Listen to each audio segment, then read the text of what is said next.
In the icy stillness of Kazakhstan at 5:59 a.m., the earth shuddered, not from warfare but from an explosion no one expected. The Soviet Union had just used a nuclear bomb to make a lake. But what followed wasn't a peaceful reservoir. It was something far more unsettling. Whispers of radiation, deformed wildlife, and an unnatural quiet began to emerge. Locals now call it Dead Lake. So why would a superpower risk detonation in its backyard? What secrets lie beneath those dark waters? And how did this strange project vanish into silence until now? Let's explore. But this wasn't just an explosion, it was a calculated, state-sponsored maneuver. So how exactly did the Soviets carry out such an operation in total secrecy? In January 1965, a military truck moved through the Kazakh steppe, carrying a unique payload, a nuclear device, about 3 feet in diameter and 10 feet tall. The team had prepared for this operation for a long time, waiting for ideal weather conditions. Once approved, the truck reached its destination. There, the device was carefully lowered into a specially drilled shaft, 584 feet deep. It took several hours to complete. As it reached the bottom, a countdown began for the following morning. Time passed slowly, building up to the critical moment. Finally, 5 seconds remained. 4, 3, 2, 1. At 5:59 and 59 seconds a.m., at Greenwich time, the device was detonated. The explosion had a yield of approximately 170 kilotons, about 8 times the power of the Hiroshima blast in 1945. A powerful sound followed. Within seconds, a hot gas cloud began to rise, and 5 minutes later, it reached 15,750 feet. The blast displaced around 10.3 million tons of soil, sending it over 3,117 feet into the air and spreading it as dust. In its wake, a massive crater was left behind, 410 feet wide and 328 feet deep. Despite the scale of the event, it remains relatively unknown.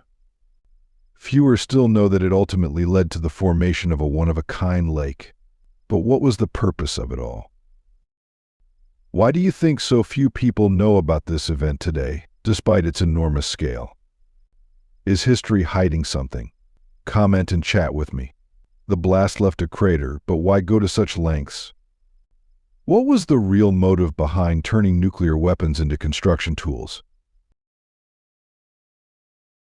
The Soviet nuclear test, known as Project Chagan, was conducted in January 1965 at the Semipalatinsk test site in Kazakhstan. It was part of the Nuclear Explosions for the National Economy program, which explored peaceful and economically beneficial uses for nuclear technology. The location was selected carefully, far from populated areas, to minimize risk. The closest town, Semipalatinsk, was approximately 80 miles away. As the first experiment of its kind in the USSR, this test required strict safety measures. One of the main conditions was to keep radioactive fallout to a minimum, as the explosion could release decay products along with the displaced soil. By 1965, the dangers of nuclear weapons were already well understood. Within the test site, a dry riverbed of the Chagan River was chosen for its potential to form an artificial lake. The plan was to redirect water into the resulting crater, which ultimately succeeded. Ivan Turin, the project leader, remarked on the visual impact of the site, noting that it was unlike other nuclear tests he had observed. Roughly 50 days after the detonation, once the dust had settled, construction work at the site began. A channel was needed to connect the crater to the river in time for the spring floods. Crews used heavy equipment and conventional explosives to complete the canal. While estimates vary, reports suggest between 180 and 300 workers were involved in the effort, and their dedication ensured the project stayed on schedule. The Soviets claimed it was all for progress. But was this a peaceful development, or something far more sinister hiding behind a curtain of science? Before exploring, I have a special 10-second request for all of you listening. If you can help me in any way, just hit the notification bell and hit that subscribe button. It helps this channel so much. And if you do that, I will do everything I can to make this show even better for you. Deal? A crater turned lake. A nuclear device repurposed for development. And behind it all, not one of domination or destruction, but of innovation.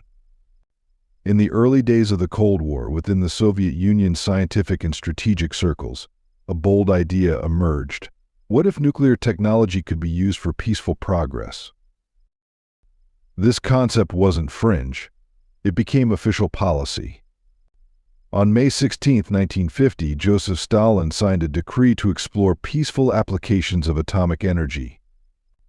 This decision followed the USSR's first nuclear test, ending the United States' monopoly on atomic arms.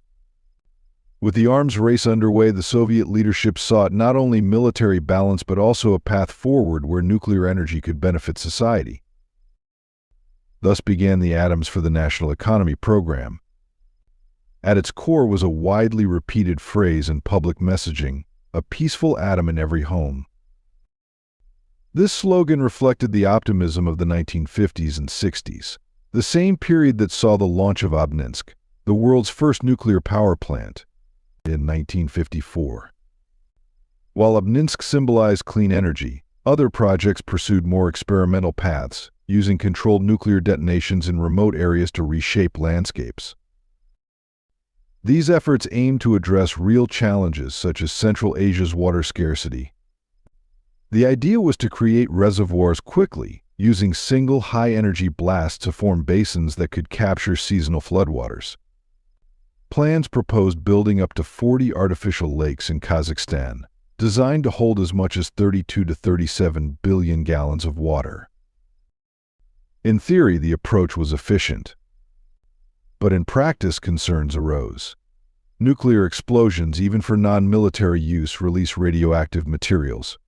Soil thrown into the air could carry contaminants over wide areas. Although the resulting water bodies appeared normal, radiation levels often made them unsuitable for practical use. With time, many of these early hopes proved overly optimistic. In the 1960s, however, the enthusiasm was genuine. Nuclear technology was still emerging, its long-term impacts not fully understood, or sometimes overlooked in pursuit of national progress. This technology pushed boundaries, but nature had its limits. What happened when life was reintroduced into this radioactive experiment? After the development of nuclear weapons, the Soviet Union joined other nations in advancing its atomic capabilities. This included not only the expansion of its defense infrastructure, such as nuclear submarines and advanced weaponry, but also initial exploration into peaceful uses of nuclear energy. Soviet scientists, even in the early stages, advocated for broader research beyond military applications.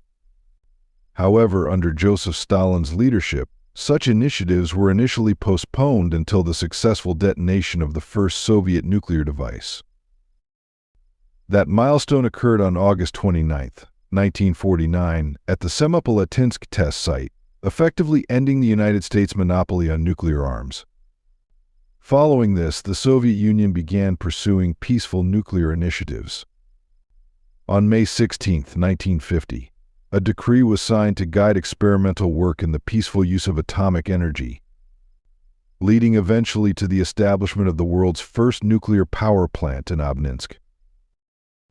Among the lesser-known initiatives was an experimental program involving the use of nuclear explosions for civil engineering purposes. One such project resulted in the formation of Lake Chagan. Soviet-era reports claimed that radiation levels in the area were reduced significantly within weeks.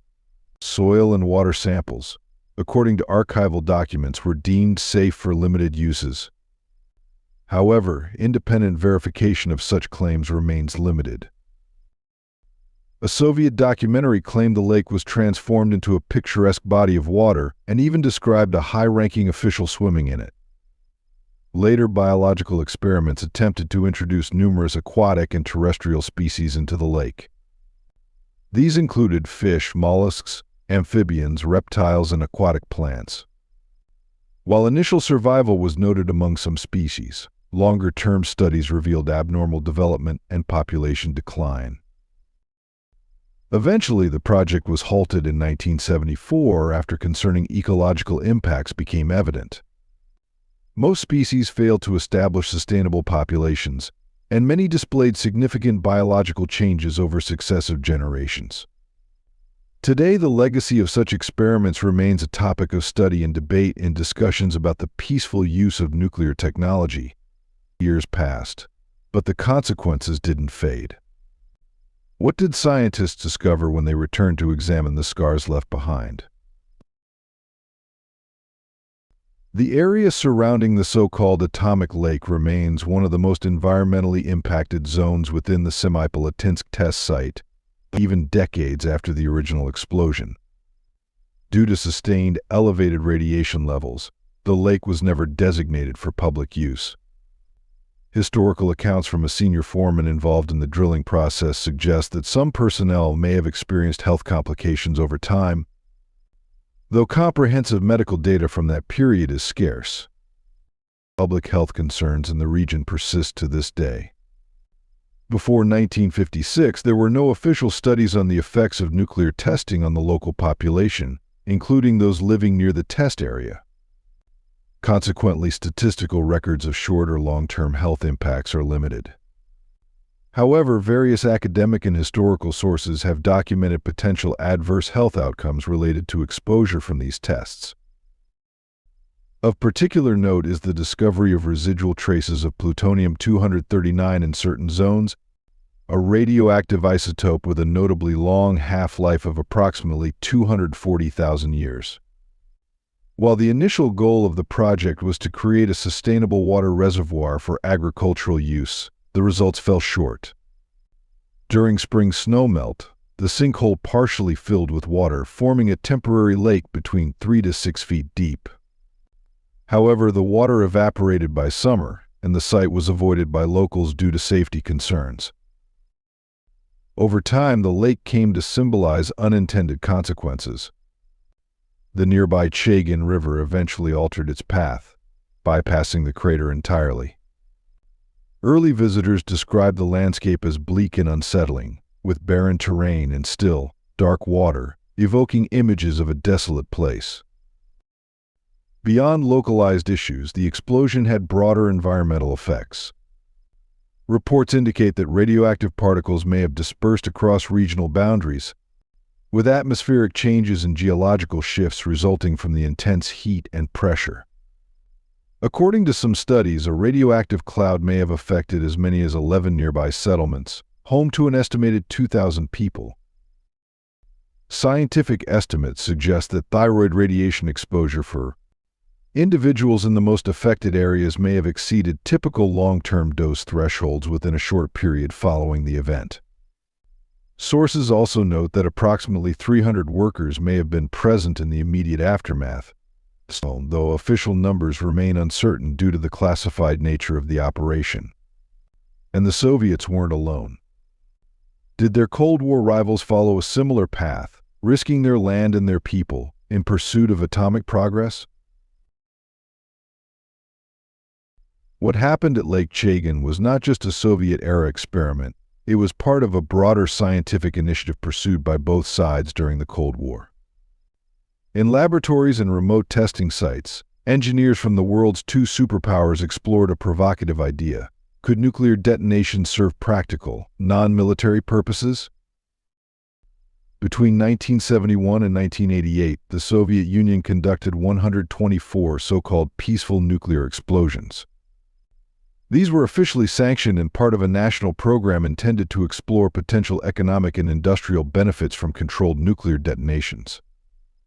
The final Soviet test, part of what was known as the Rubin Project, occurred on September 6, 1988, in the Arkhangelsk region. An 8.5 kiloton charge was set off approximately 28 feet underground to study seismic effects in the Earth's crust. According to the Russian Federal Nuclear Center, these experiments were unparalleled internationally. The program's focus extended beyond the detonation itself. It aimed to transform landscapes for industrial gain. Nuclear blasts were used experimentally to assist in oil and gas extraction, to shape landforms such as riverbeds and trenches, and as seen at Chagan, to create reservoirs. One significant example comes from Bashkiria in the Ural Mountains, where nuclear energy was applied to access an oil field that had proven resistant to conventional methods. Reports from that era suggested the extraction rate increased significantly following the test. When the same site was later depleted, the process was repeated years later with similar effects. These efforts were framed by Soviet planners as controlled uses of nuclear energy in the service of economic goals. Meanwhile, across the Atlantic, the United States initiated its version of peaceful nuclear research in 1957, Project Plowshare. Over 16 years, 27 nuclear detonations were carried out in various locations from Nevada to Alaska. These experiments tested the viability of using underground nuclear charges for large-scale excavation and energy development. Some of the attempts yielded limited success, others encountered challenges. In one case, Project Rulison in 1969 involved a 40-kiloton underground detonation in Colorado, intended to release natural gas from rock formations. Although the gas was released, it was subsequently found to be unsuitable for commercial use due to radioactive contamination. A similar outcome occurred during Project Gas Buggy in New Mexico in 1967.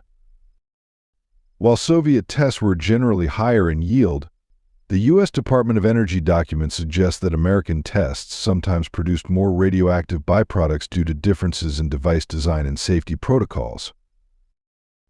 In total, both nations conducted more than 150 nuclear tests under peaceful use initiatives, not in war zones but in agricultural and industrial zones, and near inhabited regions. The guiding rationale was consistent: use nuclear energy to perform tasks that would otherwise take months by conventional means. However, the consequences of these tests in many cases persisted far beyond the intended benefits. Some sites were declared safe and monitored, while others were quietly decommissioned. Subscribe for more forgotten secrets from the atomic age, where truth is stranger than fiction, and history leaves radioactive footprints.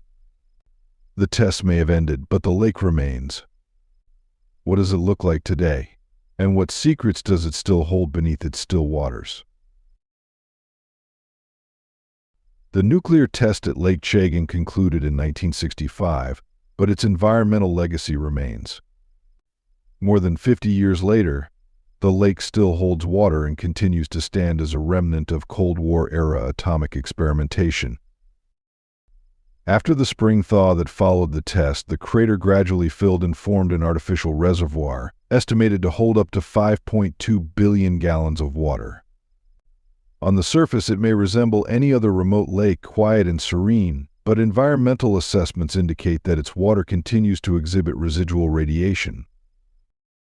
Though limited vegetation has returned to some parts of the shoreline, the broader area remains sparsely vegetated.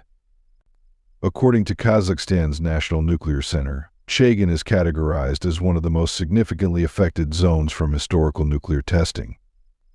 Environmental reports from the Institute of Radiation Safety and Ecology note that water samples from the lake still show radiation levels approximately 100 times higher than standard safety thresholds for human consumption. Despite public health advisories, some residents continue to use the lake for fishing. The primary species found in the lake are carp, a fish known for its resilience. However, studies have indicated that these fish may contain elevated levels of radioactive isotopes due to their feeding behavior and sediment exposure. Authorities advise against the consumption of fish from the site. The surrounding region, roughly 2 to 3 miles from the lake, is referred to by researchers as a residual contamination zone. This area contains elevated levels of radiation in the soil and air, contributing to ongoing environmental monitoring efforts. Additionally, water from the nearby Chagan River, which passes near the site, is occasionally used for agricultural purposes, raising concerns about potential pathways of exposure through livestock and crops. Long-term exposure to radioactive materials can potentially lead to health effects. However, comprehensive health studies on local populations remain limited, and no full record currently exists regarding the long-term impacts in the region. Locals have given the site several names over the years, including Atom Kol, meaning atomic lake, and Dead Lake, reflecting concerns about its ecological and health legacy. Initially intended as a symbol of technological progress through peaceful nuclear use, the lake today serves as a point of reflection on the lasting implications of such experiments. If you found today's video interesting, don't hesitate to hit the like button and subscribe to my channel. Your support is very important to us.